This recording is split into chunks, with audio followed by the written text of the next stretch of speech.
before the arenas, before the awards. This is b4Nashville Live. Have a question for our guest? Send it to us via Messenger. Here's your host, George Davis. And welcome back to Before Nashville, where we introduce the country stars of tomorrow to the country fans of today. Now, here's what's going on tonight. I've got a couple of guys who are U.S. veterans. Between them, collectively 20 million streams, and one served in the Army, one served in the Marine Corps, but they still get along real good. Serving a combined about 12 years in the U.S. Armed Forces, and we're going to talk to them coming up here in just a minute. So stick around. We'll be back in 30 seconds.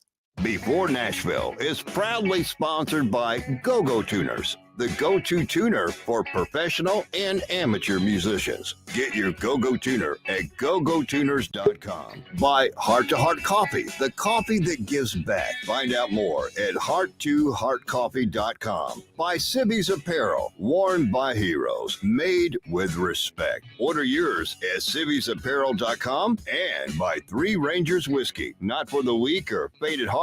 ThreeRangers.com. And welcome back to Before Nashville, where we introduce country stars of tomorrow to the country fans of today. Now, I told you earlier, I got a couple of guys on tonight, and one of them is here with me, and we're going to talk to him in just a second.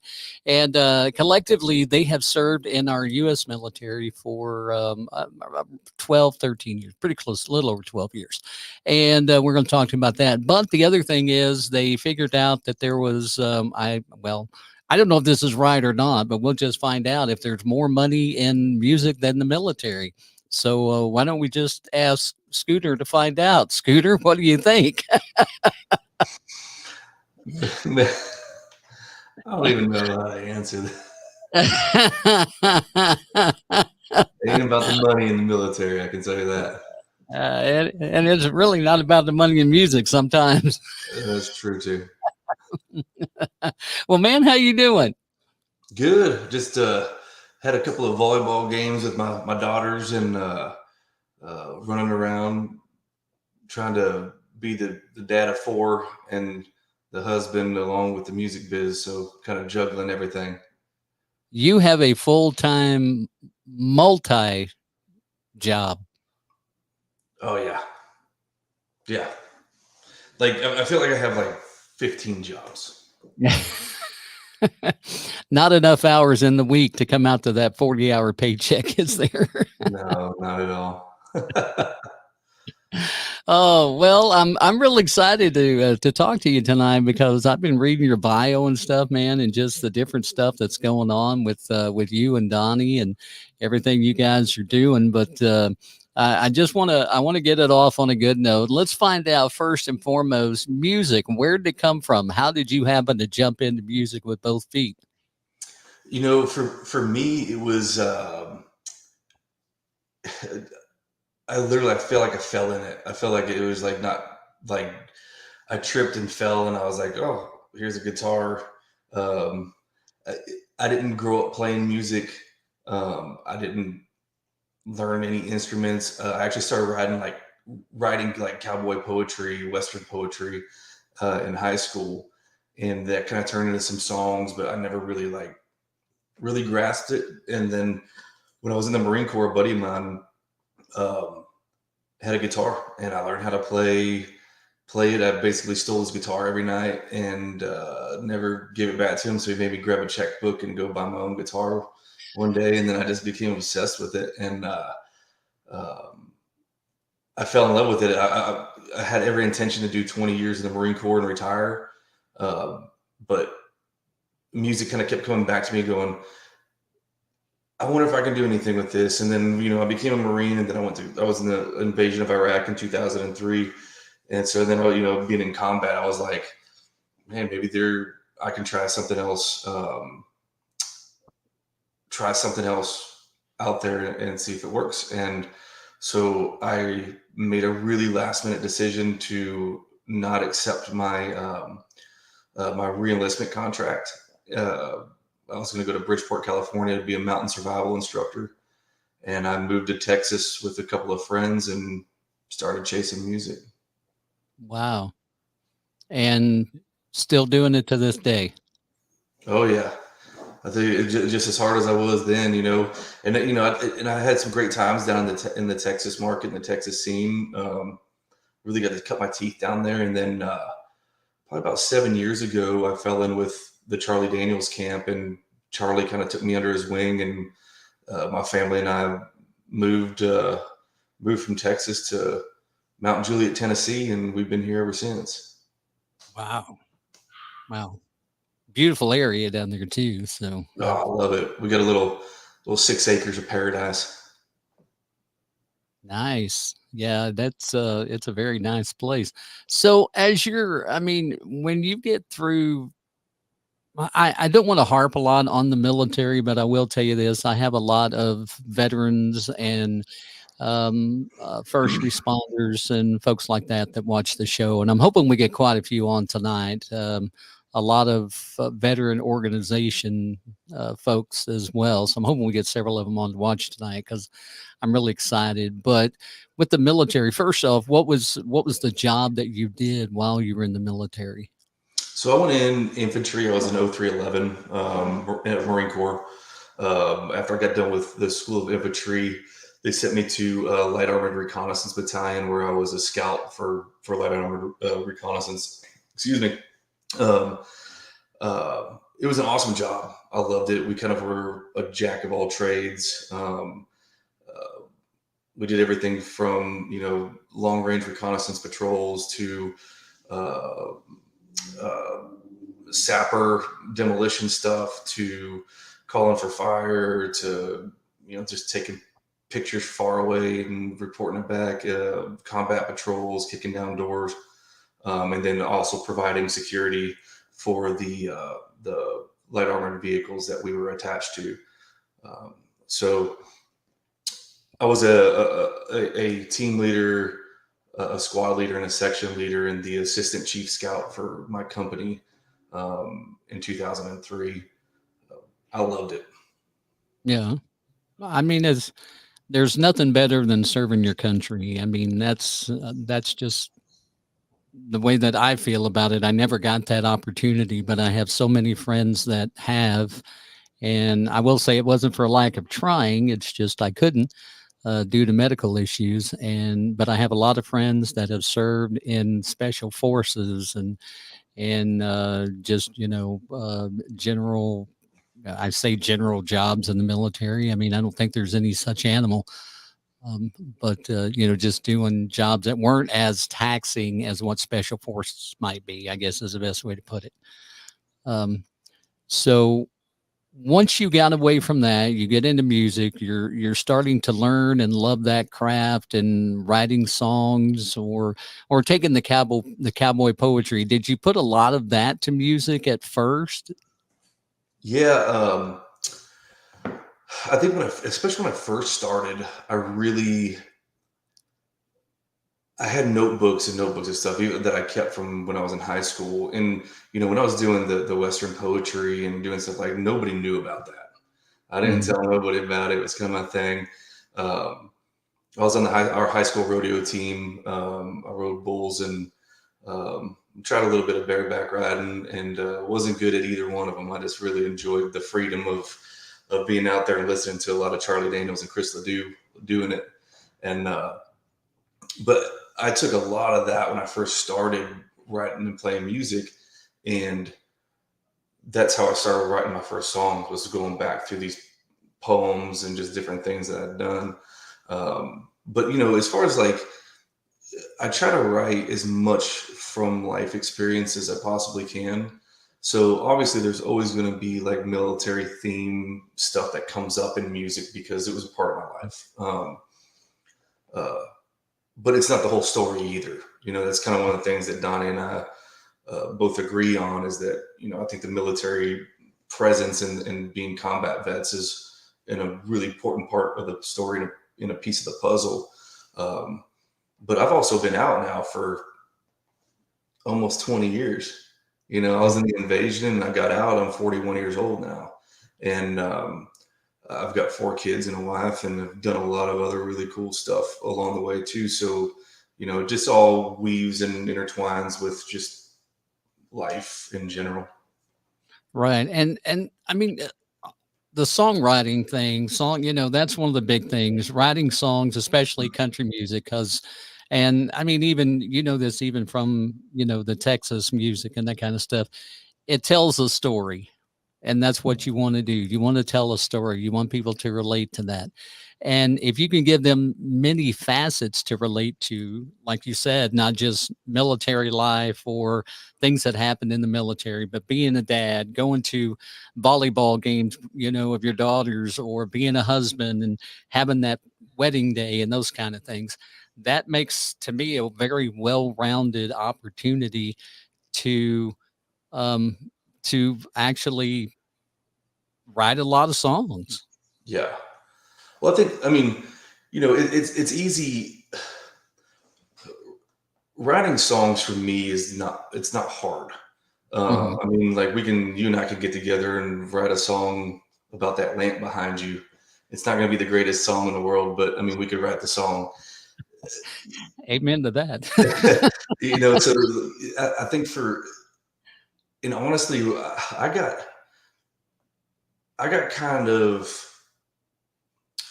of stuck in a rut for a little while. I had a couple publishing deals for a few years, and I started not writing from personal experience and just writing to write as a job. And honestly, for me personally, I can't speak to anybody else, but it kind of put me in a rut of really wanting to write something that I have something to say about. Because I was just writing to write a song to turn into publishing, to try to pitch to somebody for radio or whatever. And I've actually had a really hard time with COVID and everything else. Like I've been in a pretty big block creatively for a couple of years now. It's really, really frustrating because I feel like I've lived a life at 41 years old that my dad always tells me, he's like, you've lived probably 3 lives at 41 that most people do, between the military and just traveling. I just try everything I possibly can. I've been to 35, 36 plus countries. I've been to every state in this union, plus 3 or 4 territories. I like to climb mountains and ride horses and whitewater raft and backcountry hunt, and along with my family life and just trying to experience as much as I can in this life while I can. That's one of the things I love about music, is that it's been a catalyst for me to go see the world and experience everything around me. And it's one of the things I love most about it. But yeah, when you write from real life and people, they believe it, Right. I mean, I really truly miss, and this is not a knock towards anything. I'm a firm believer of, you do you. If it's making you happy, if it's making you money, if you're living your dream, I'm all for you. I wish you the best of luck and success. But I miss songs that have lyrical content that make you feel something. I miss the storytelling of like the Chris Christophersons and the just the vocal difference between people back in the day. Whereas like for me, a lot of it now is it's feeling very much kind of like just to be consumed. Right. And that's one of the things that Donnie and I are really trying to do with War Hippies, is we're just trying to like put out something real that means something to us, that we hope that people like, and and just let you know, like, I mean, we're writing it, we're producing it ourselves, we're doing everything in house. And I'm getting some text from Donnie saying he was having a hard time. He's logging on to the general account or something like that, so he's trying to get on. So I'm gonna text him here while I'm talking to see if I'll say this real quick. If he's on a MacBook, then he'll probably need to download Chrome.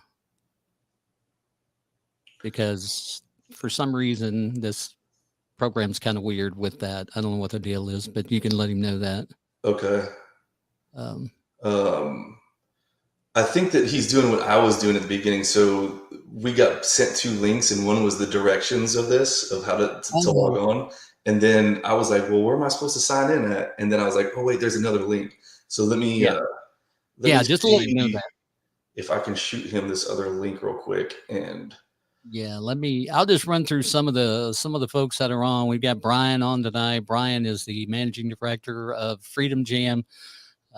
We've got Jim, who has a truck that's called the Freedom Truck. It's a really cool truck. So if you need a truck for your video, hit us up and we'll get that hooked up. Mary Enderly, she has a company called Devil Dog Works. You're familiar with that term, I'm sure. And her husband is a Marine veteran, and her son just left Mary a week or 2 ago to head to basic training for the Marines. Awesome.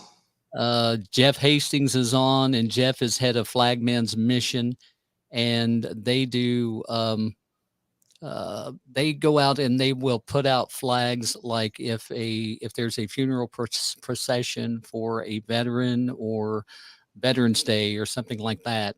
Jeff is a veteran himself. They will post out flags, and I've seen a field covered with the flags that these guys put out, and there is no bigger thing that you can ever imagine than seeing something like that. I mean, it's unbelievable, the sight of that. And actually, we've even got a World War II war hippie on that migrated from California after the war. And he's on. So there's Donnie. Let's see if we can add him in here real quick.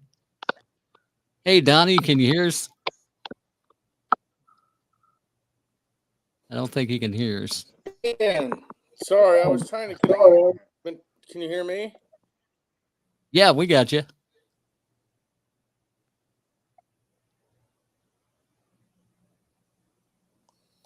Yeah, we can hear you. We got a little delay on him. Yeah. Might be a little bit. Yes, you can't hear us. It's kind of breaking up. I don't have Wi-Fi that can handle this at my house, I don't think. If you want me to just to take it while you're trying to LTE, but it's not. Can you hear me? Yeah, we got you. Yeah, just go ahead and take it.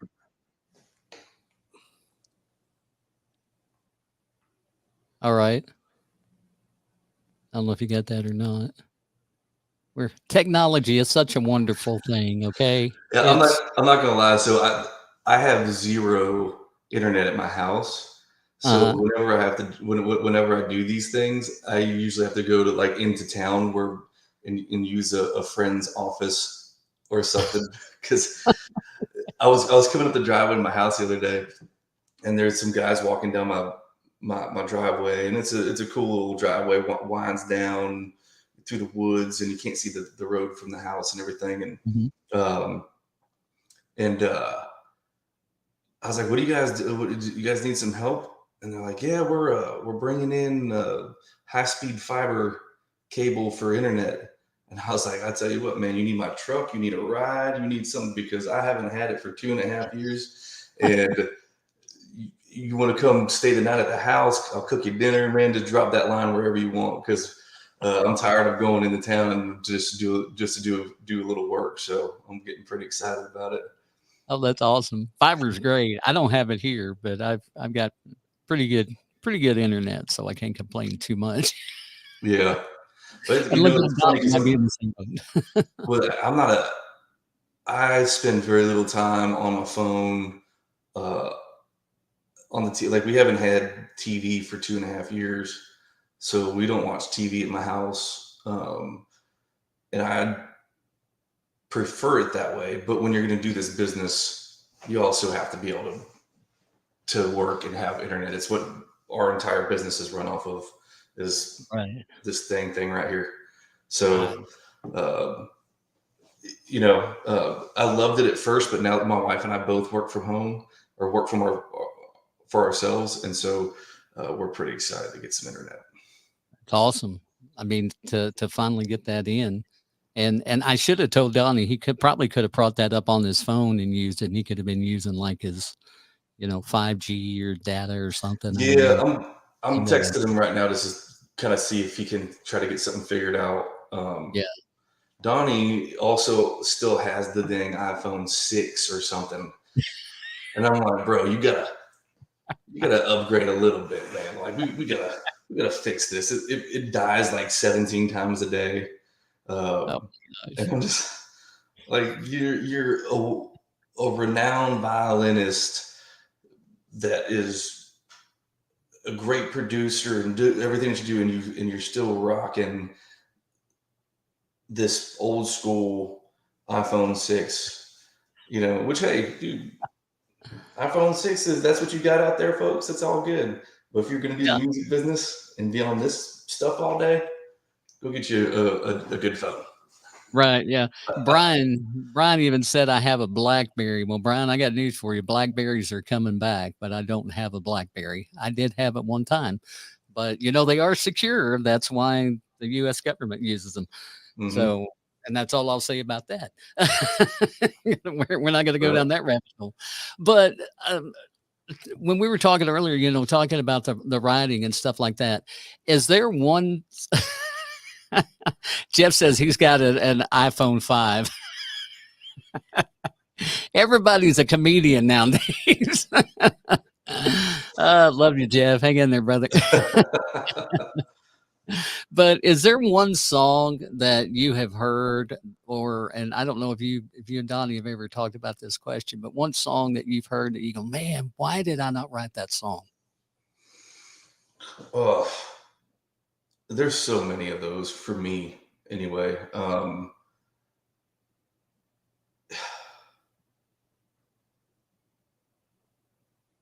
Yeah.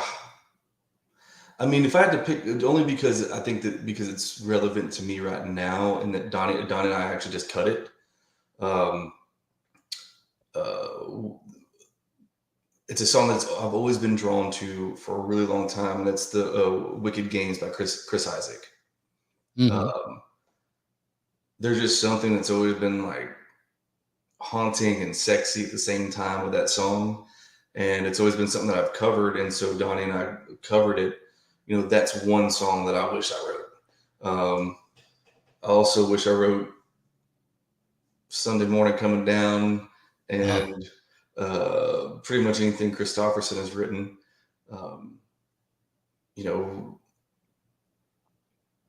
There's so many of them. I wish I wrote the national anthem. That'd be pretty cool. Yeah. That's awesome. And you guys, now I was reading about that because now that you bring that up, because I've read that you guys will go into doing a song and Donnie is playing away on the violin, or for those of you who are diehard country artists, the fiddle. And I still have not figured out the difference other than the spelling. And I think the tunings, I think somebody told me the tuning one time or something. I don't know. But and that's a question I could ask Donnie to find out for sure. But that he does that. And I guess you do it in most of your shows, and then you come out and you start singing the national anthem. Yeah. So, right? Well, first of all, to answer your first question, the difference between a violin and a fiddle is the styling of how you play it. Okay. So you're fiddling on a violin. The violin is the actual instrument. And when you play classical style orchestral, it's violin, but that front porch sound, that Appalachian sound that the fiddle or like the Irish and Scottish music originated from, that's what's called fiddling. And so you're fiddling on a violin, you're styling it in the fiddle, but same instrument, just different stylings. Okay. Well, I learned something exciting tonight because I never knew that. I really did not. I've heard it called both, and a lot of people refer to it as, they're a fiddle player, and some people, call it a violin, and I just never knew the difference because they look exactly the same to me. Well, it's the same thing, just of how you're playing it. You know, it's like on a guitar, it's like the difference between playing classical finger picking and chicken picking. You know, like it's just got that twang to it. But Donnie is like, he's a violinist. You know, in country music, most guys refer to them like, I'm a fiddle player, you know, on the fiddle, I'm playing the fiddle. That's just the name in country music. But Donnie is a classically trained violinist and an extremely good one. And you know, he can play all the Charlie Daniels licks and fiddling too. But that's one of the things that's really cool. What makes War Hippies so the sound that is unique that's coming out of it is because, you know, you have an acoustic guitar, a country, a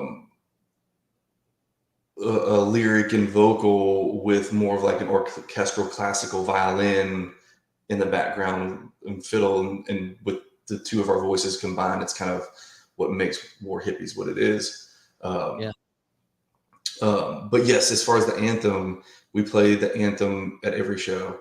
And Donnie plays the anthem in full on his violin, which is one of the most beautiful renditions of the national anthem I've ever heard.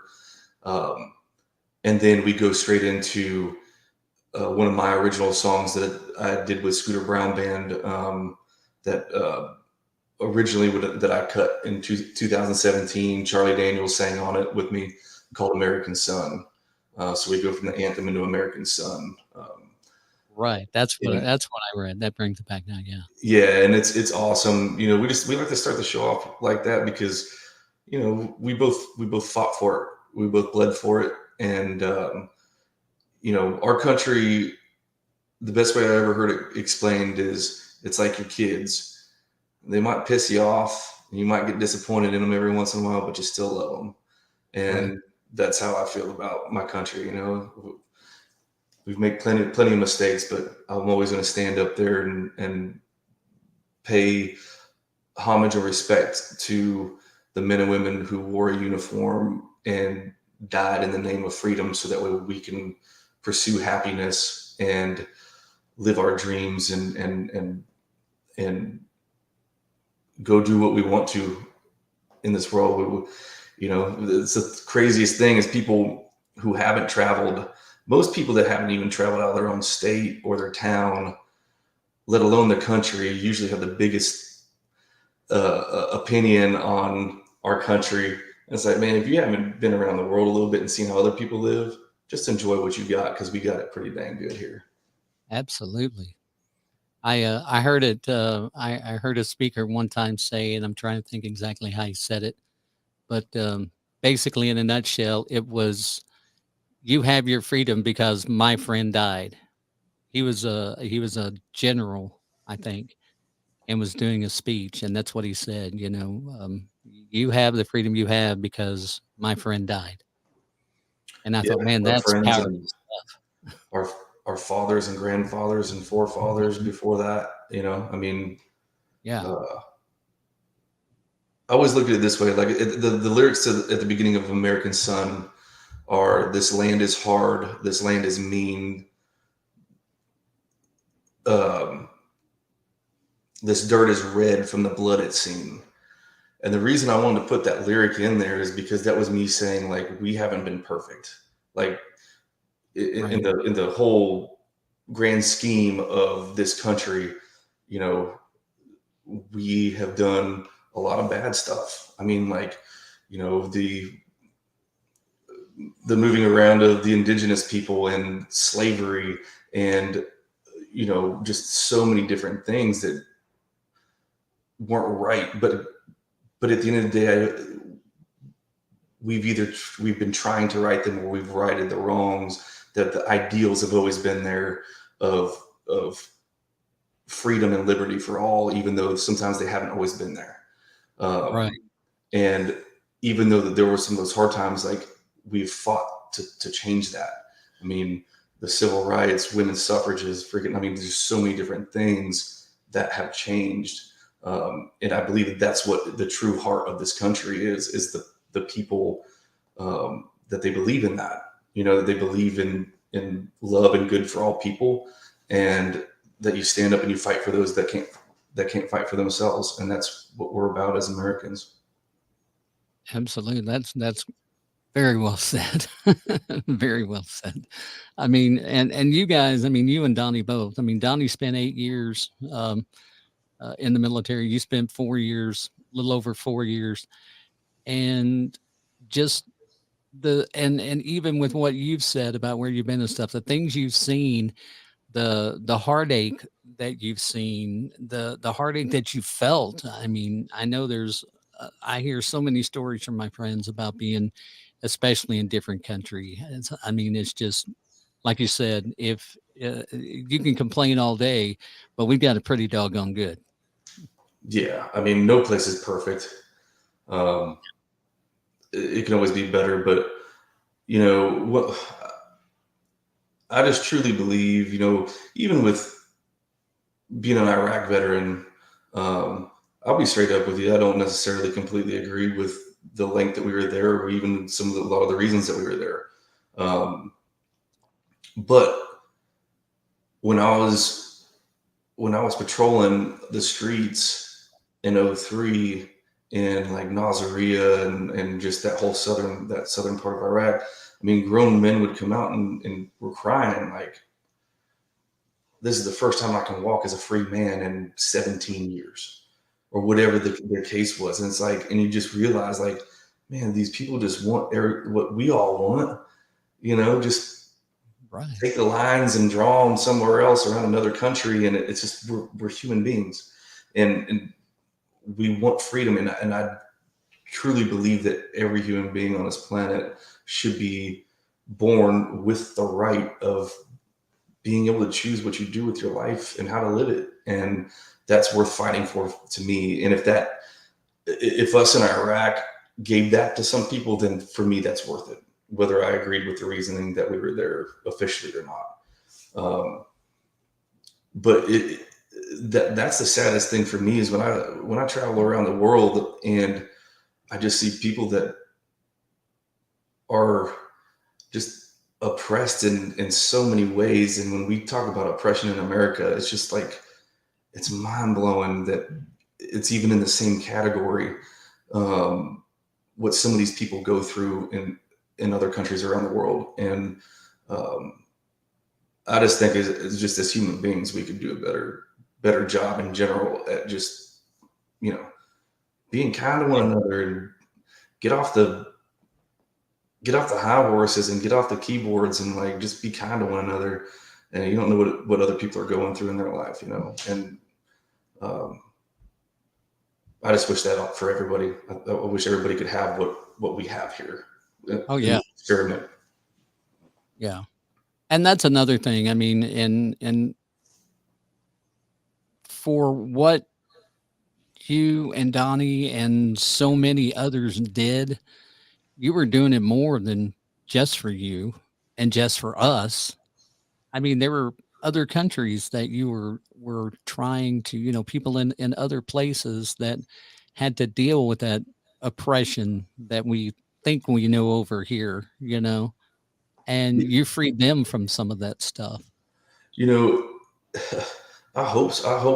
I hope so in some form or fashion. I think that I can tell you this, like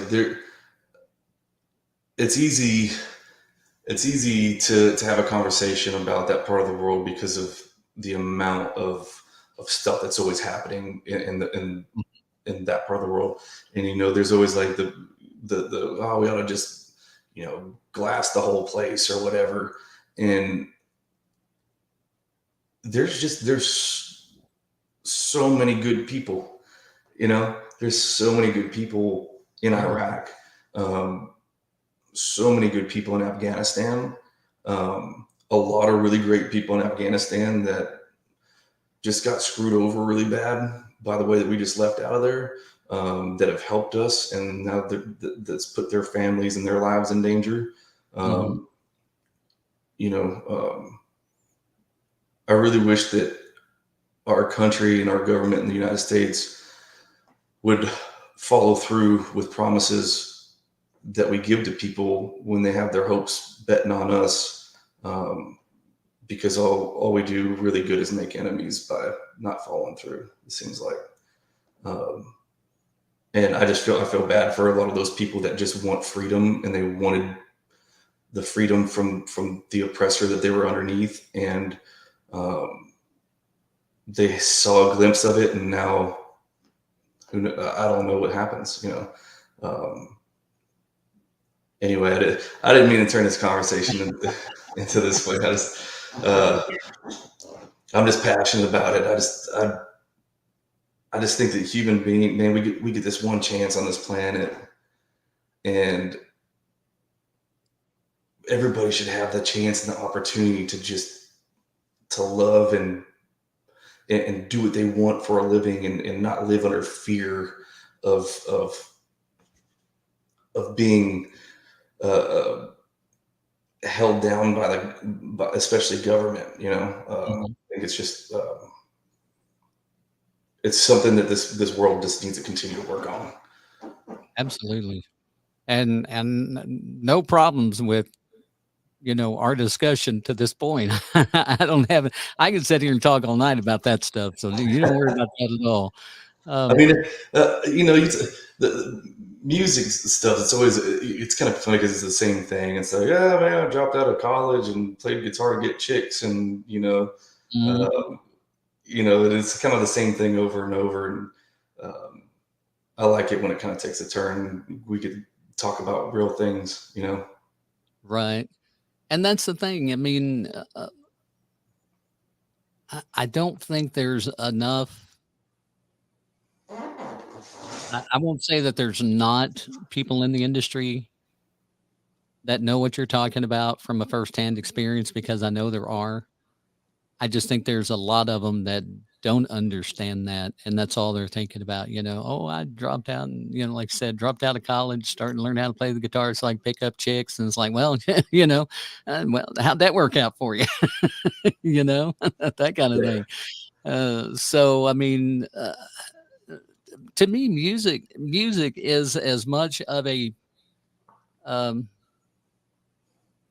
a a fight for freedom as what you did in the past, because people can be bound by something, and then they hear a song and it takes them away from that. Mm-hmm.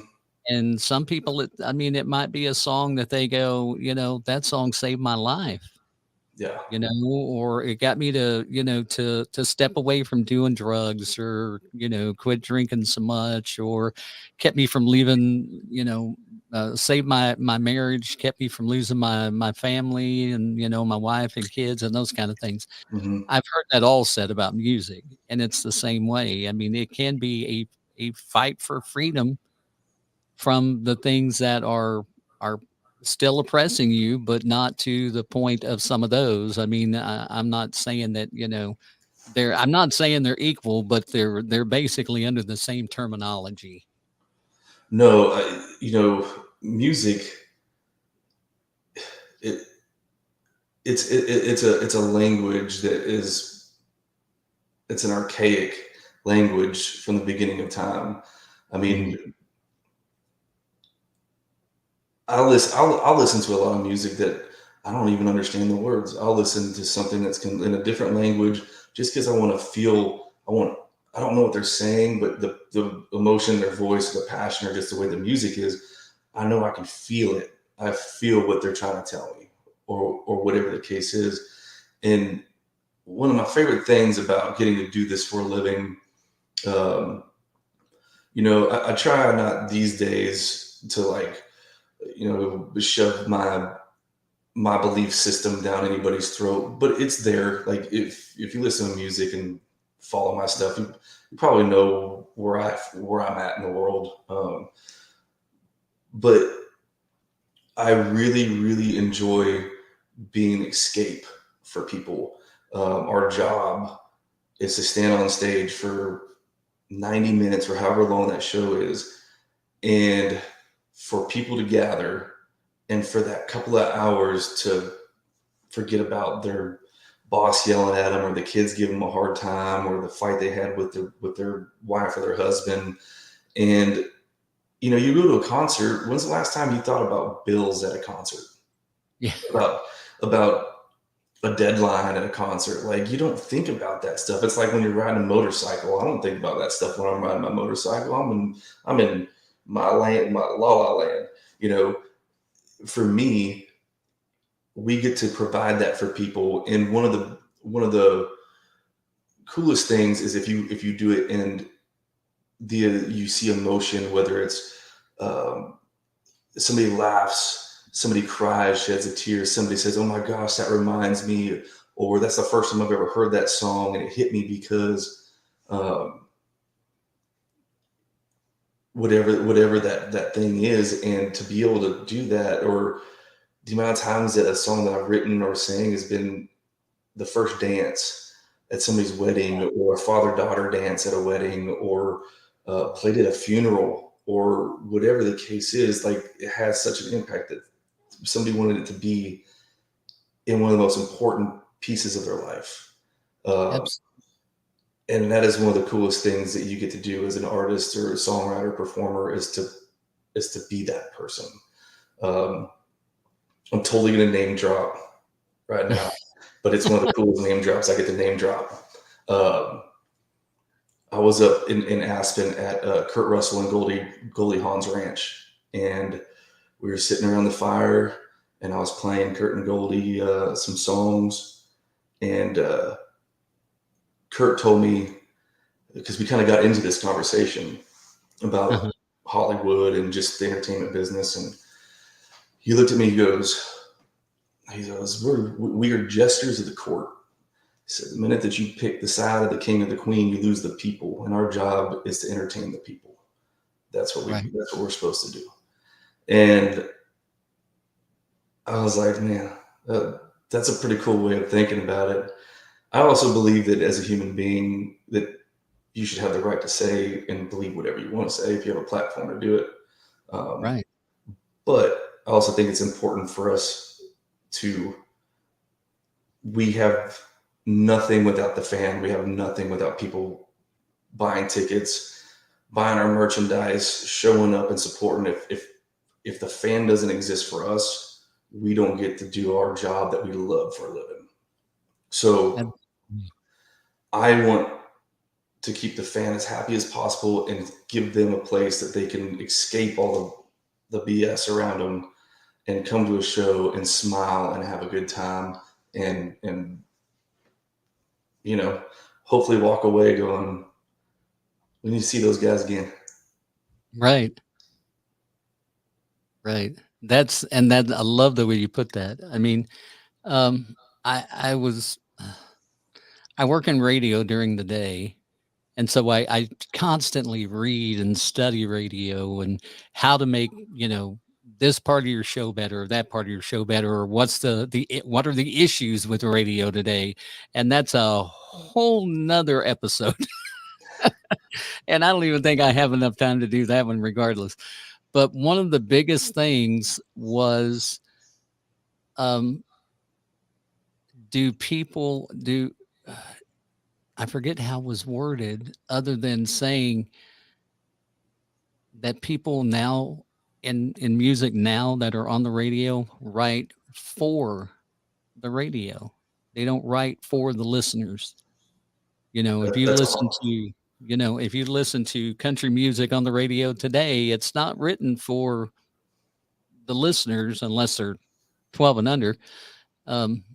It's not written for, it's written for the radio airplay. You are 100% true. And it's one of those things. It's funny because when I had my pub deal, I wrote a song called Something Waylon Would Sing. And the reason why I wrote it was because my song plugger at the time said, hey, I want you to try to turn us in some more stuff that we can pitch for Top 40 radio. And I said, well, I want to hear something Waylon Jennings would sing today on Top 40 radio. And basically was told that I can't pitch that. So I did it myself, and it ended up being a really successful song for a Scooter Brown band. And but it's 100% true. Now, with that being said, the 6 to 1, half a dozen the other thing, it's hard when your business is art and your art is business. Right. Because it's no different than a restaurant wanting to make the cheeseburger that everybody wants to come and eat to make the money from it. And so there's that line of business and art, and that's where it gets hairy in the music business, because you got the hardcore music people that don't like that line to be crossed of the art and music. But then again, this is also how a lot of people make their livelihoods. It's like, I think there's a solution, but the solution doesn't come from the songwriter or the artist. It comes from the people that get to pick what's played on the radio. Right.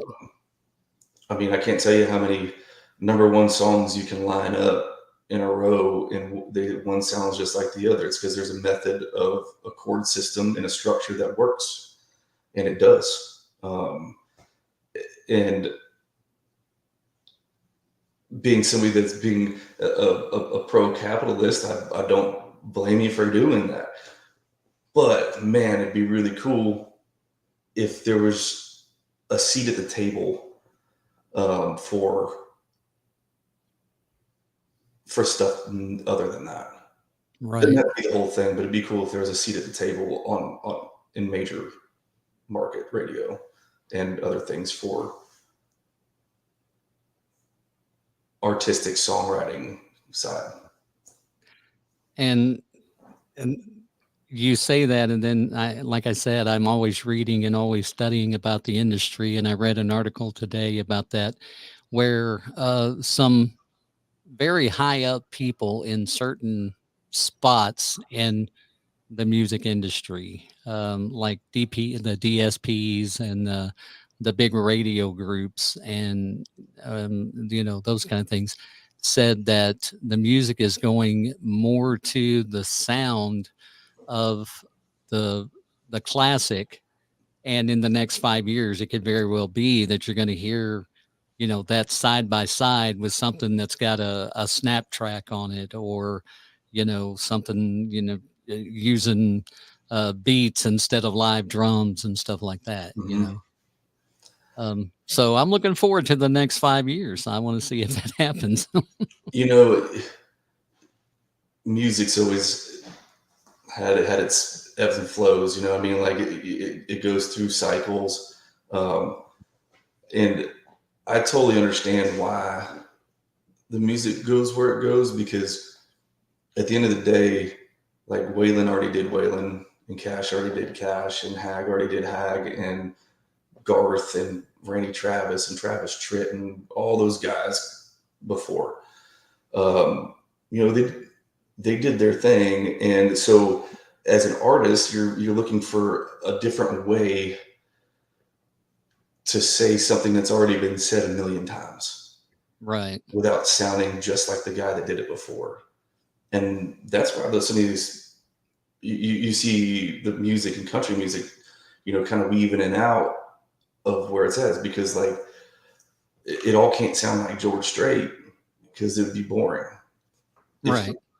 And I know there's some George Strait fans out there that would disagree and say you can listen to George Strait 24/7. I love the King. I couldn't do it 24/7, or I don't want to hear a bunch of other people trying to sound like him either. Right. So, once again, I believe if somebody's out there being successful, I'm happy for them, and I'm all for it. But personally, I would like to see, and I think that there is kind of a thing right now going on when you look at like, Coulter Wall, Tyler Childers, the Sturgill's Run, Zach Bryan. I mean, those are some guys that are doing some huge stuff even before they had a label. I mean, those guys were selling out Red Rocks. You just didn't know that it existed. And I think that just you put more of a platform on folks like that, more ears listen to it, and they say, you know what, I really like this stuff too. You know, seat at the table for everybody. Yeah, and that's the thing. And speaking of a song, I've got this is one that you guys released now. Your album is going to be out October 14th. Mm-hmm. And it is in vinyl, by the way, for those of you like me who are vinyl enthusiasts. It will be out in vinyl, but not until October 14th. So, you know, just hold your horses and don't get all bent out of shape because it will be there. But this song, and this is a song I was explaining it to a friend of mine today and telling him kind of how the sound was. And I don't want to give it all away. I want him to hear it first. So let's take a 30-second break. We're going to come back, and this is called The Hangman, and it's by War Hippies. And this is a song that I think is amazing. And so we'll explain that, and you can listen to it coming up in 30 seconds. b4Nashville is proudly sponsored by Go-Go Tuners, the go-to tuner for professional and amateur musicians. Get your Go-Go Tuner at gogotuners.com. By Heart to Heart Coffee, the coffee that gives back. Find out more at heart2heartcoffee.com. By Cibby's Apparel, worn by heroes, made with respect. Order yours at cibby'sapparel.com. And by Three Rangers Whiskey, not for the weak or faint-hearted. ThreeRangers.com.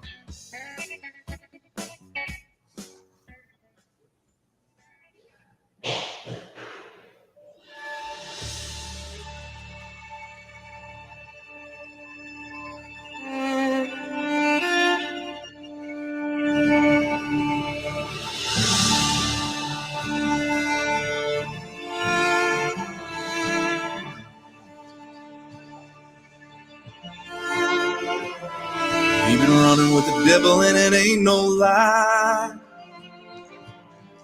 Living in the shadows of the pale moonlight. She's been running with the angels everyone could see. God-fearing church going honestly.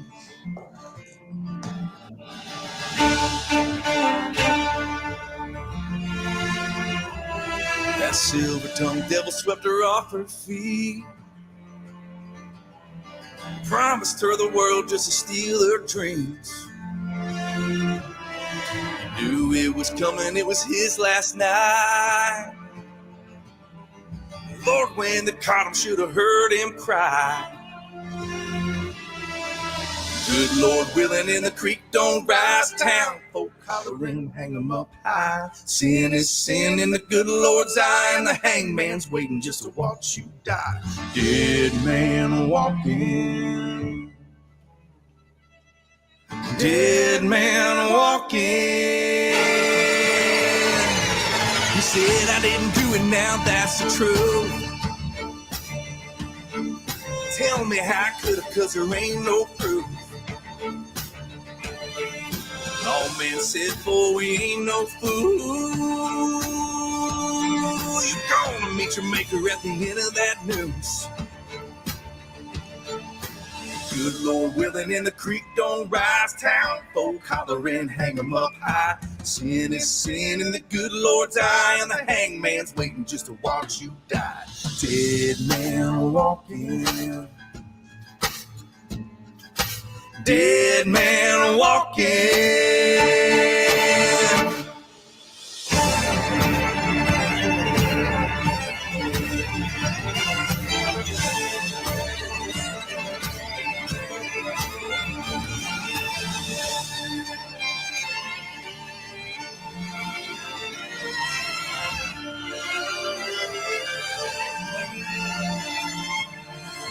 Headed to the gallows, you could hear him say, baby girl, promise it'll be okay. She begged and pleaded, said you have to wait. The lawman said, girl, you're way too late. Good Lord willing and the creek don't rise. Town folk hollering, hang 'em up high. Sin is sin in the good Lord's eye, and the hangman's waiting just to watch you die.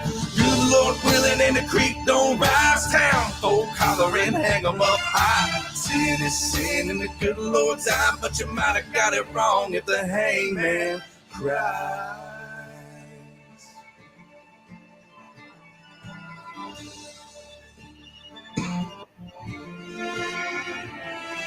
They strung 'em up high, swinging side by side.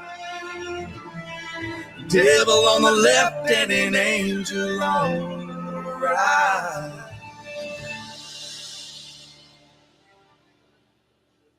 All right, the War Hippies. Dead man walking.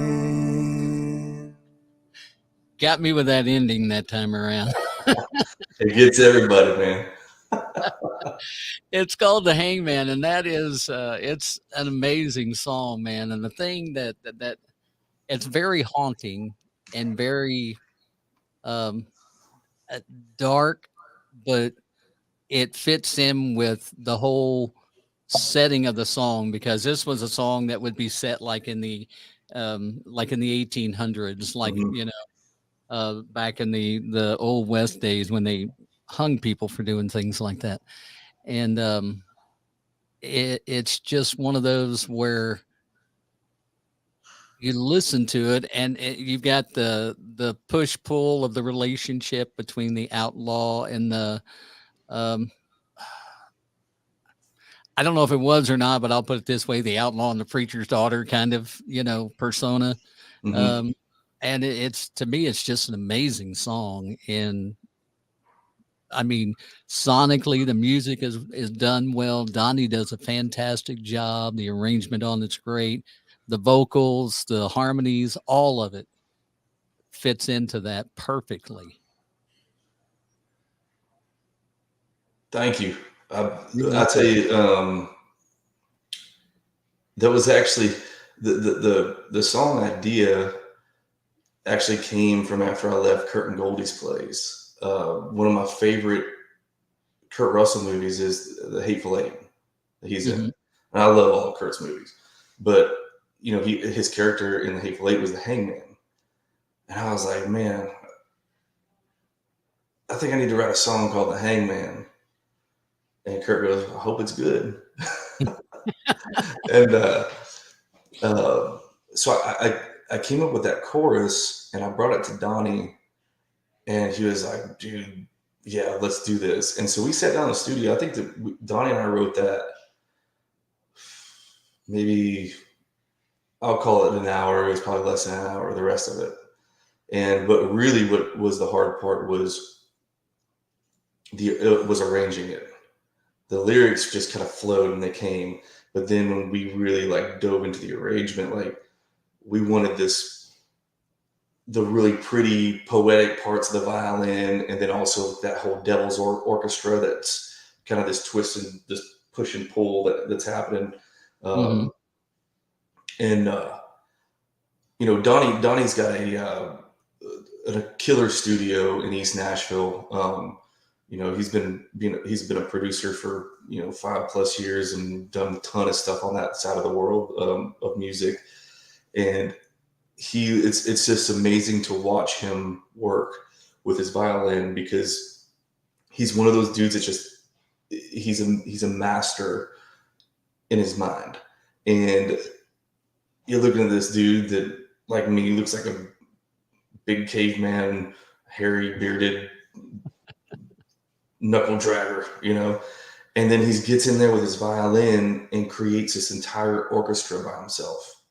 And he plays all the different parts and all the different harmonies and plays different all over the different around the microphone to get the sounds the way that he wants them. And there's nothing written down. He just does it in his head. And it is absolutely amazing just to sit in that studio in the control room and just watch him work. He's brilliant at what he does. And then on top of it, his vocals are just killer. We get asked all the time if we're family, because we just have these vocals that, whether I'm singing harmony for him or him for me, it sounds like family harmony. They just come together really good. Yeah. So we've been having so much fun doing this. Like, this was a total whim, the War Hippies thing. Donnie was doing his thing in the studio, and he toured with all sorts of people, with the frontmen and all sorts of stuff. And then, I've done Scooter Brown Band for years, touring with Charlie Daniels and Travis Tritt and Marshall Tucker Band and all those guys. And over COVID, when we got voluntarily retired, for 2 years,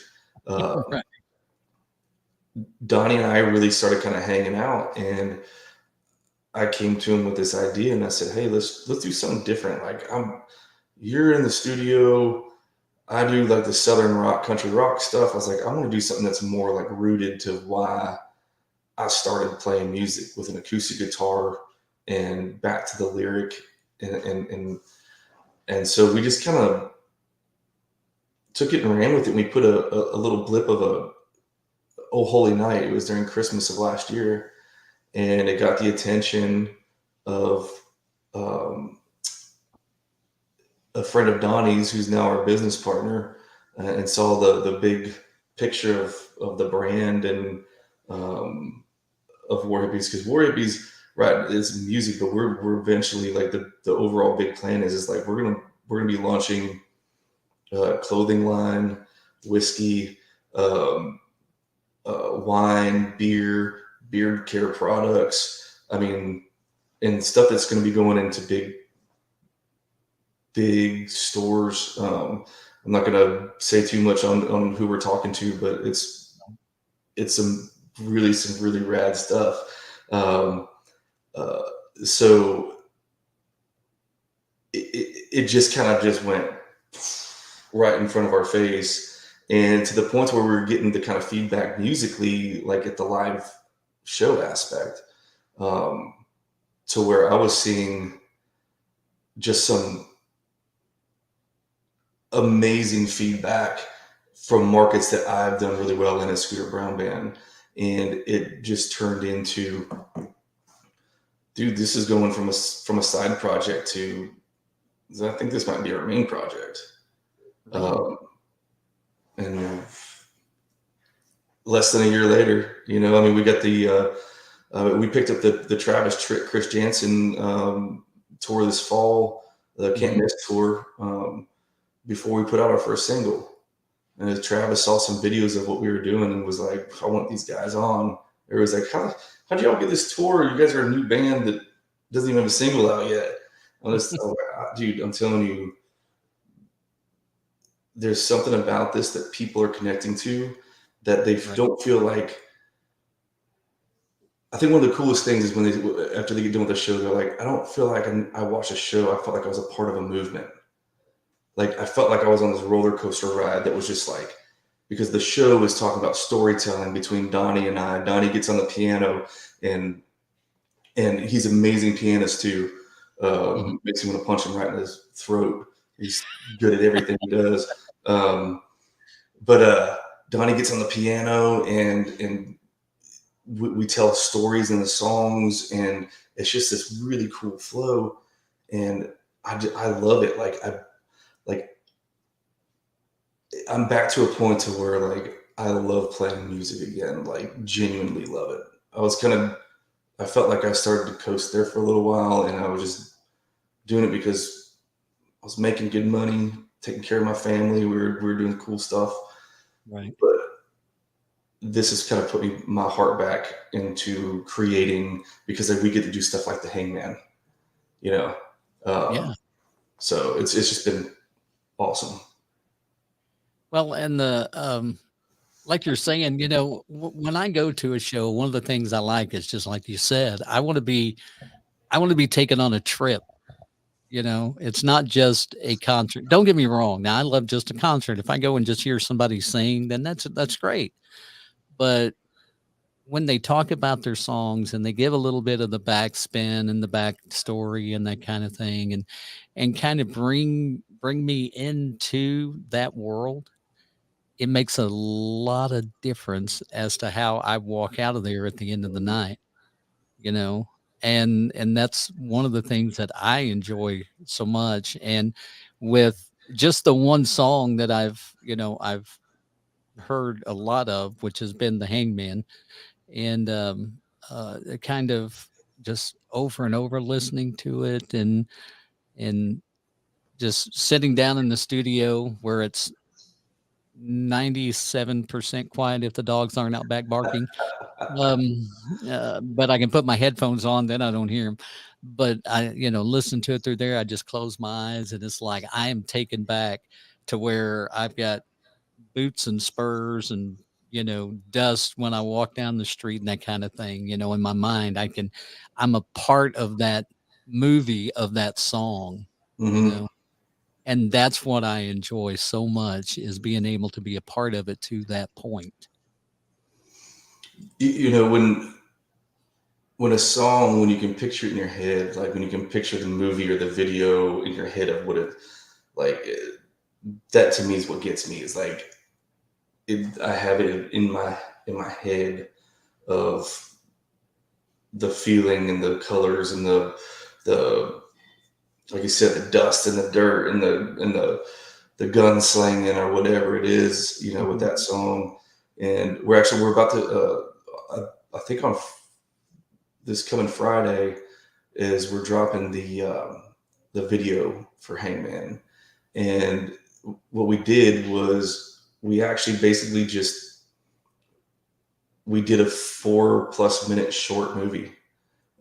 There's no instrument playing in it whatsoever. It's a storyline. It's kind of one of my first times to really put something together like this. And so looking back on it, I missed quite a few things in the process of trying to tell the entire story in 4 minutes of the Hangman. But it's really cool.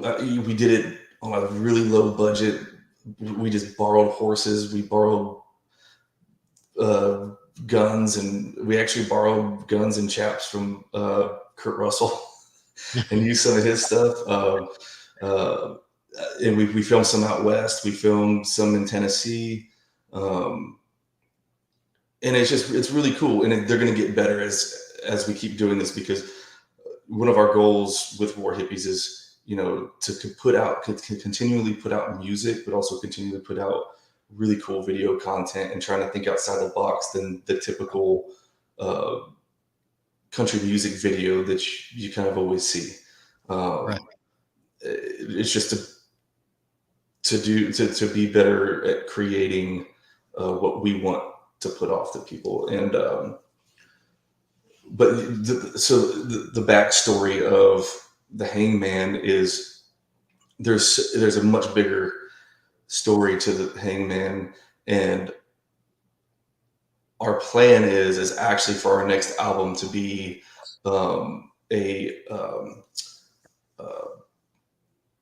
losing the word, a concept album of basically the Hangman's and the sheriff and the outlaw's entire lives, and how it all comes together to the Hangman. And then there's going to be a song after the Hangman that is the end of the journey.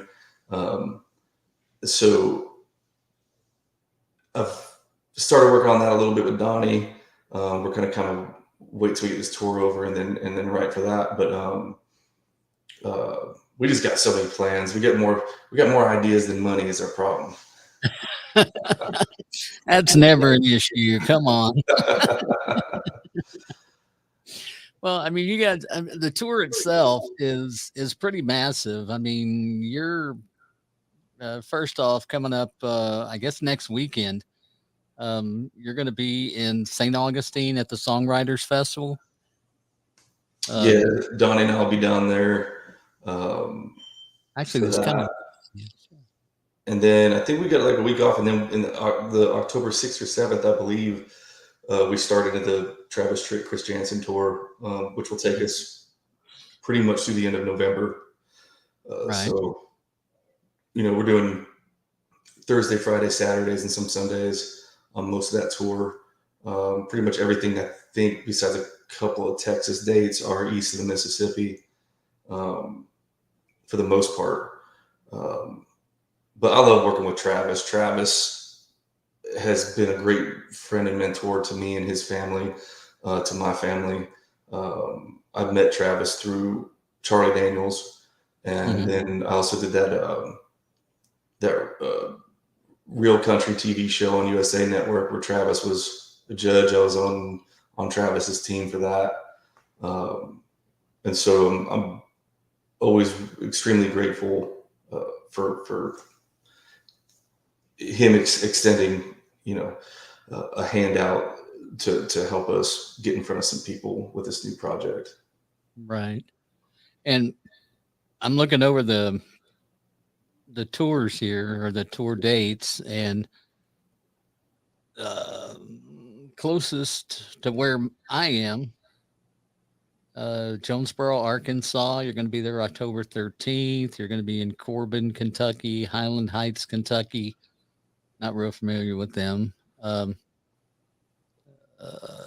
Tupelo. You're going to be in Nashville, of course. Nashville at Rock the Green Beret 2022. That sounds like that would be interesting.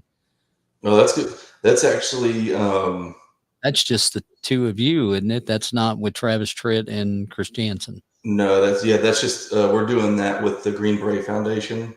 Okay. That's going to be at Kid Rock's. Oh, okay. Yeah, that's going to be a good time. There'll be some other artists on it as well, but that's a fundraiser for the Green Beret Foundation. That's the other thing too, is like Donnie and I we try to use our platform to help veteran organizations and veteran causes. So we work a lot with, like the Green Beret Foundation, the Special Operations Transition Foundation. I have a nonprofit 501c3 that I started a little over 12 years ago with a friend of mine out in Colorado called Base Camp 40 Warriors in the Wild. And then, we do, I've worked a lot with the Lone Survivor Foundation, the Chris Kyle Frog Foundation. And then we also work with some other organizations like Aerial Recovery Group and Operation White Shine and some others that's more into the natural disasters and human trafficking and child trafficking issues. Those are some big things for us that we support, is to help combat that stuff. Operation Underground Railroad. We kind of just try to lend a hand where we can and support those organizations and things that we believe in. Right. Now you talked about Base Camp 40, and then Donnie has the Nashville Task Force for Special Operations Transition Foundation, Special Operators Transition Foundation. I cannot talk tonight. I've done it all day long. And from what I was reading about that, they reach out to those that are, like it says, special operators that to help them transition back into civilian life and just life in general. But it's not solely if they're coming out of the service. It could be somebody that's been out that maybe is kind of down on their luck or something like that as well. Is that correct? Yeah. The main focus for special operators transition is to take these guys that are group guys, Green Berets, Navy SEALs, MARSOC, all those kind of tier 1 assets, and to help them, one, because a lot of those guys that are retiring have been in there for 20 to 30 years, and that's all that they've known.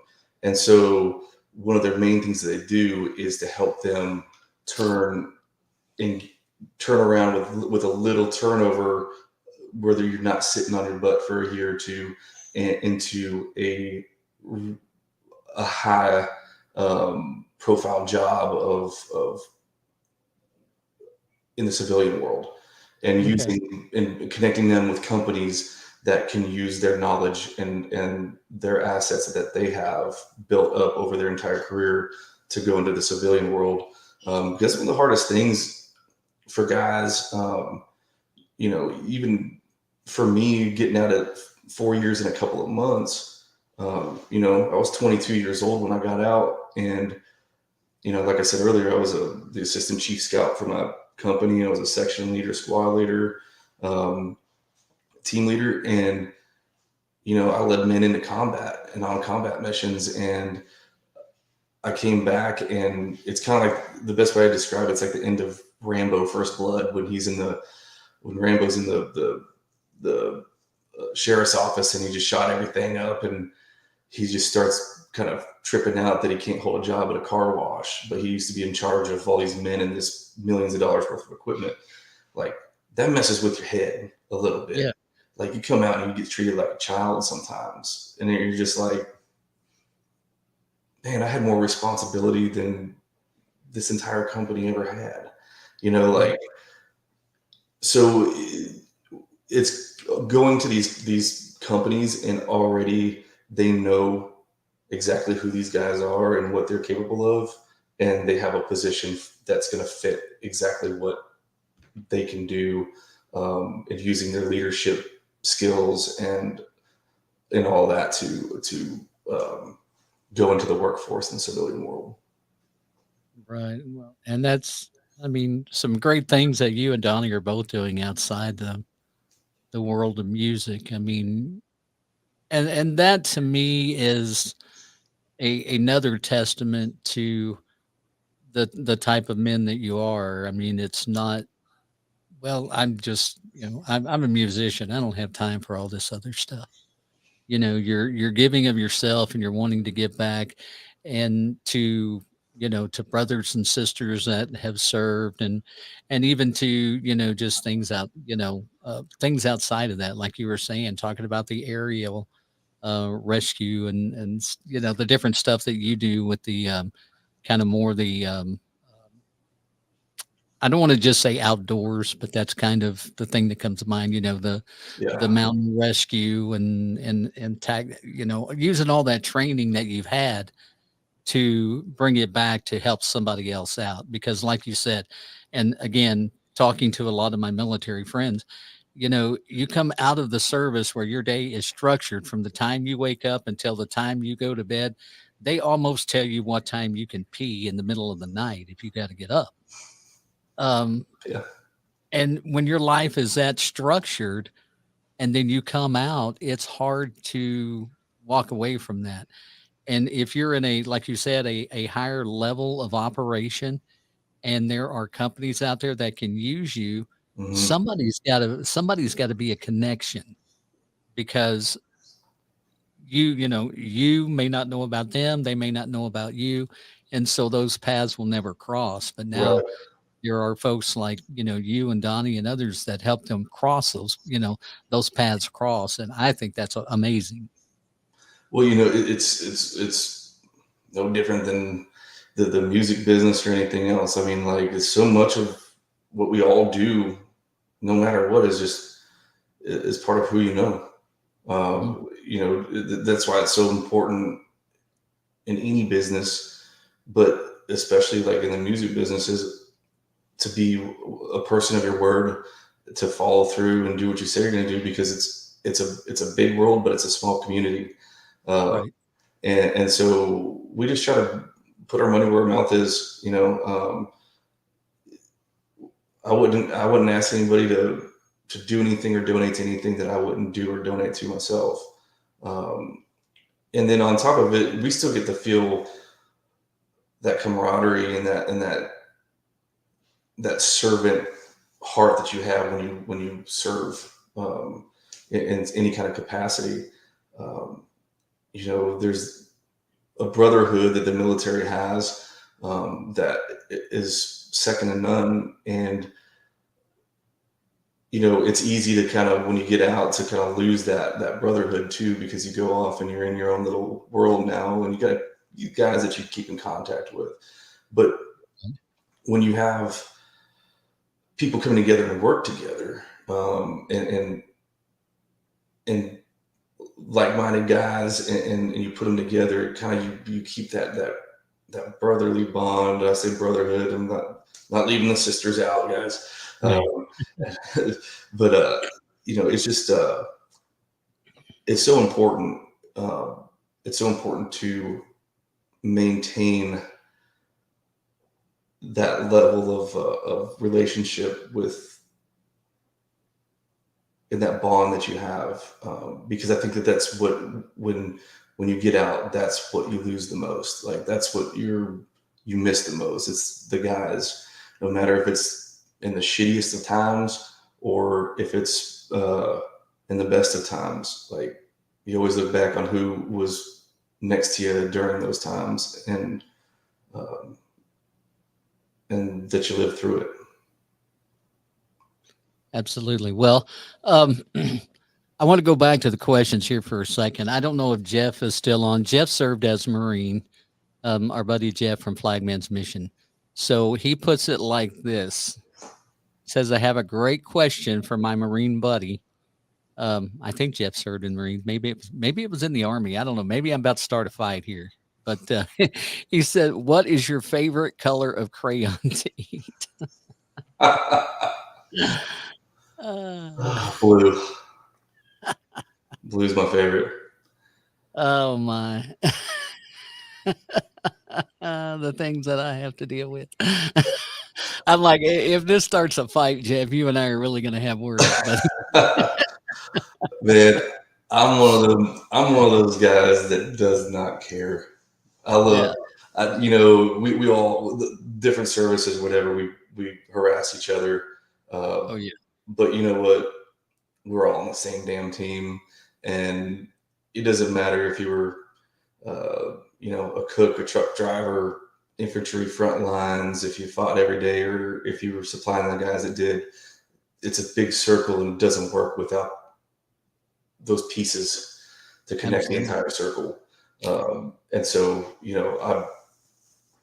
I love anybody that is willing to put on a uniform and do the job that they've chosen, or not so much chosen sometimes. One can't do without the other. So. Right. Absolutely. And again, I just, I can't thank you and all of those that are watching that have served enough for what you've done. For me, for my family, for my friends, for everybody around me, in that huge circle that we call life, and for everybody else, you guys, to stand. The military mentality is, I know, and you even wrote a song about it. But, and I don't have the song title in front of me, and I know you'll know the one I'm talking about. If I make it home, I think, If I make it out alive. Yeah. If I make it out alive. Mm-hmm. And that's the first thing that goes through a lot of your minds. I mean, is something like that. And then I'm going to have you on again, because there's so much more that I want to talk about. We don't even have Donnie yet. Yeah. And I mean, this might have to be a 3-parter maybe. we can do it, hey, we can go all night, hey, I'm good with that. If you guys ain't got nothing to do the next morning, I'm fine. We'll go all night. We'll keep as much of a crowd as we can, but there's just that song. I'm going to have to go back and listen to it. I was just reading about it today, and then I read a little bit about the backstory of it, and I thought, man, that is so right. And so many guys have said that, and gals have said that as well. And that's, like I said, that's another thing.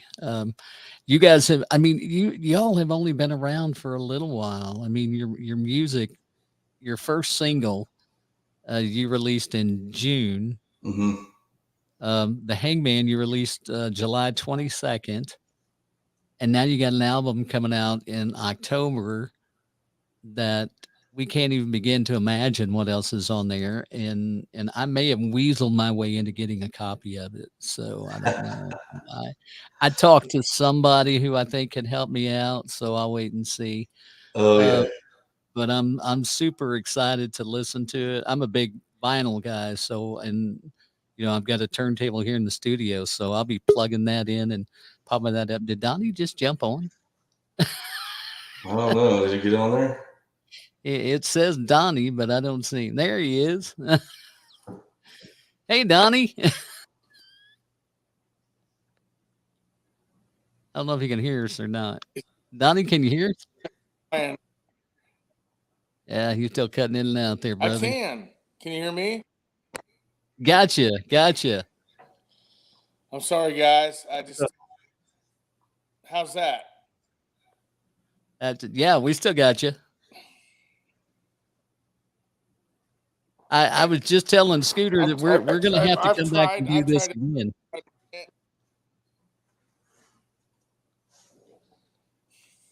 think that's going to be the problem is there's some sort of delay on there that you and I are having.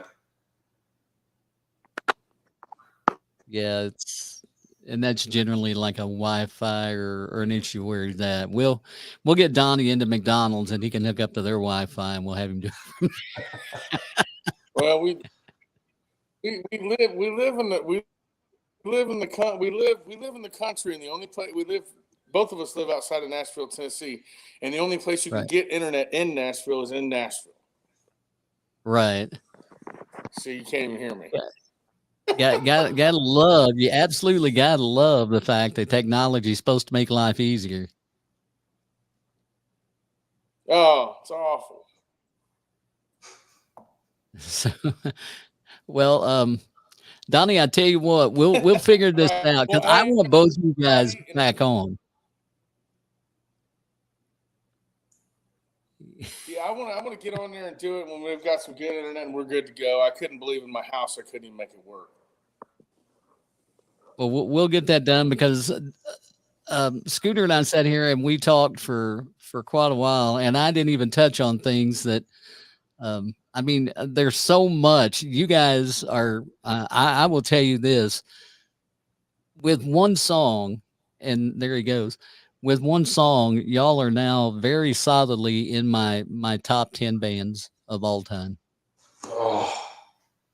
So if everybody else can say that, then I mean, I know being in my top 10 bands of all time, it was really going to hold a lot of water wherever you're at. But it makes me feel good that I can find a band that I really enjoy. Hey, we'll take it, brother. So we're going to get you guys back on when we can get Donnie hooked up and get him taken care of. Maybe he can splice that fiber over to his house from your place. Well, next time what we need to do is just go into the studio and do it at the studio because there's good internet there. We both just live quite a far away from the studio, being outside of Nashville. So sometimes we can make it in there. Like tonight, I was juggling volleyball games with my girls and doing the family stuff, so I wasn't able to come in. So that's probably why he stayed at the house. But yeah, we'll set up another time and we'll do it again. Absolutely. Yeah. And, I was gonna say too, just touching on that song "Make It Out Alive." When we talk about like service and one of the things that I think that we appreciate it so much when somebody says thank you for your service, that like genuinely we were like it means the world. I've been trying to spread a message of at our shows, at the War Hippie shows, when we go into this song. Basically I wrote it as I made a promise when I was in Iraq to God. I said, God, if I make it out of here alive, I'm gonna be the best man I possibly can. One day when I'm married, I'm gonna be the best husband. I'm gonna be the best father one day. I want to be the best friend, and I want to be a productive member of society, and I want to give back And I just want to live life as best as I possibly can, because my brothers and sisters don't get to anymore. And I truly believe that that's what they laid their life down for, was not for veterans, for us to get lost in a bottle and pills and everything that the VA crams down our throats. But we are to live our best lives and pursue happiness to the best of our ability. That's our mission from here until the day that we get put under the dirt, because that's what our brothers and sisters died for. And to somebody who didn't serve, the best way that anybody can say thank you for your service is to wake up every morning and be thankful for every breath in your lungs and every cell in your body, and that you get to watch the sunrise and to go out and love as big as you can and live as big as you can and follow your dreams and pursue happiness, because that's what everybody that wore the uniform died for. That's what this entire this country, this experiment's all about. It's to bring a collection of people from all over the world to live being free and doing the things that they love and loving each other. And that's how that, you don't even have to say it out loud. You just go do it every day and just be grateful for it. Like sometimes, some days suck. Some days are painful, but at least we're allowed to feel the pain. There's a lot of people that don't get to feel the pain anymore. And it's our duty to give the best we got for them. And that's what it's all about for me. Right. And I'll say this, when you talk about, feel the pain and things like that, pain makes us grow. And sometimes we don't like to do that, but that's what it's for. Now, I know people may argue that point somewhat, but when you feel pain in your heart, or, it makes you grow or whatever. And so the best line out of what you said was when you were writing Make It Out Alive, and you said, I promised God that I would be the best man I could be, and pretty much in summation, in every aspect of my life.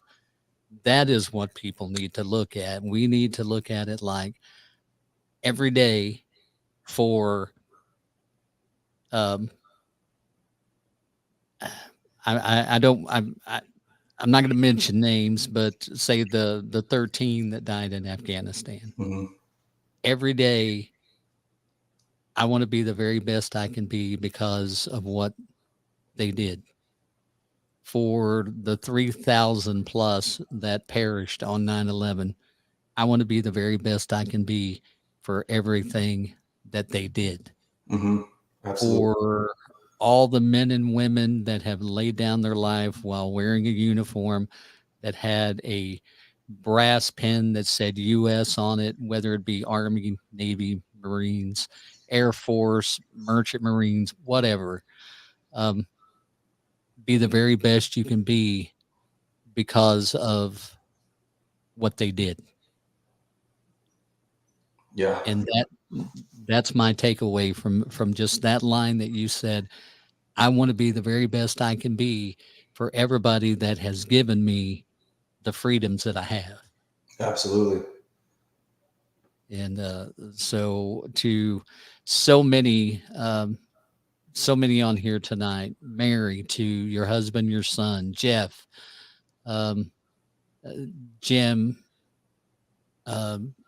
Vernon Finney. I'm just going back through all these folks that have jumped on tonight and mentioned things. All of you that have served, that have worn that uniform, that are here today, and you fought for everything that we have. Thanks to all of you. John Eason, he's on here. I don't know if you're familiar with John. He's a big fan of yours, and he's a artist as well. Oh, yeah. And he's a very big fan. So, so I mean, for all of y'all, thank you. That's the only words that can be said. 2 simple words. Thank you. And, Absolutely. so, Scooter, you guys have got a busy schedule coming up. Unfortunately, we couldn't get Donnie on here, but we're going to do it again. Oh yeah. We'll do it again. And we'll get a lot more. And I'm just going to intro the show, and I'm going to let you and Donnie take it from there. And I may interject once in a while because I think I could sit back and hear both of y'all discuss this. And That's good. Donnie's a trip too. He is larger than life, and it's whenever Donnie is having kind of a down day, I'm like, Donnie, you can't have a down day. You're my upper. I need you to be that larger than life character for me, man. He's awesome. It's fun touring with him, and good-hearted dude, and just extremely talented. And it's going to be pretty exciting what we can accomplish and create together with this project. So we're looking forward to it. Well, I'm looking forward to it as well, because I really, like I said, I just love what you guys are, what you stand for. I love the take you have on it. And I really liked you saying this made me love what I do again, and that's sometimes is so hard. Jeff says, Scooter, we have to meet.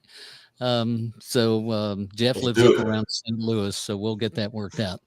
He's going to be in Jonesboro, Arkansas coming up, Jeff.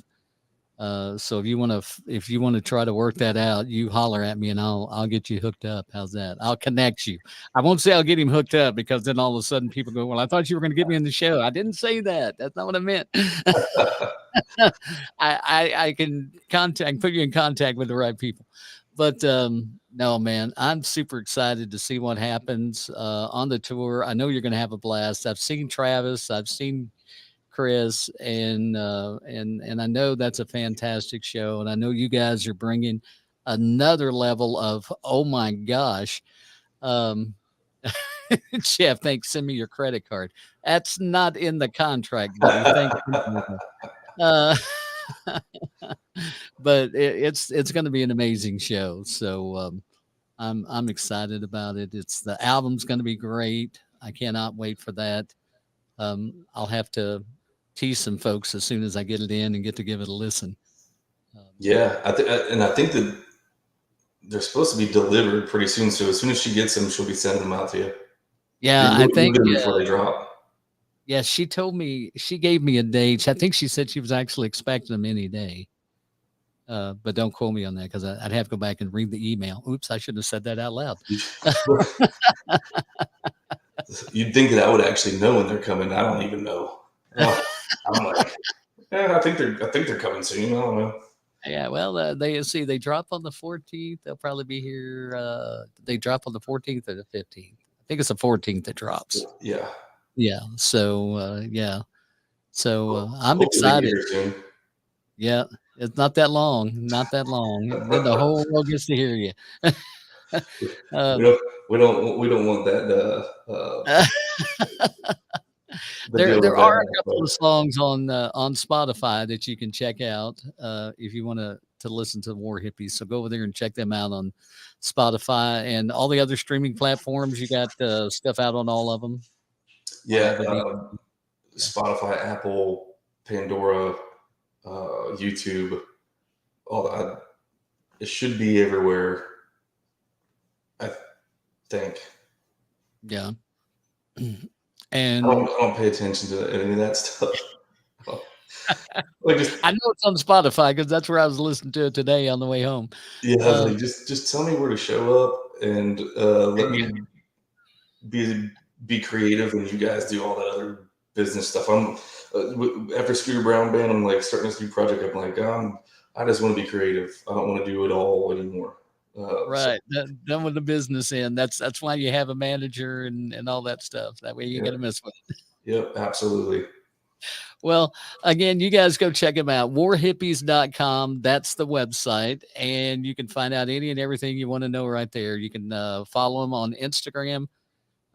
Great place to follow them. Facebook, any of that stuff. They've got it all right there on the website. You can read about them. You can find out more. It's all at warhippies.com. So go check them out. Scooter, my man, we will talk to you later. I will be shooting a message, and we'll see if we can get this hooked up. Probably maybe after the album comes out, we can get back together and we can do an album review. How's that? Yeah, that'd be awesome. We'd love to. And so we'll work on that as well. So until then, I've got this much to say for you. And that's a wrap. Thanks for joining us. Be sure to follow Before Nashville on all social media and listen wherever you get your podcast. Tune in again for another country star of tomorrow on Before Nashville with George Davis. I'm Kevin Casey on behalf of Worldwide Pants. Have a great night.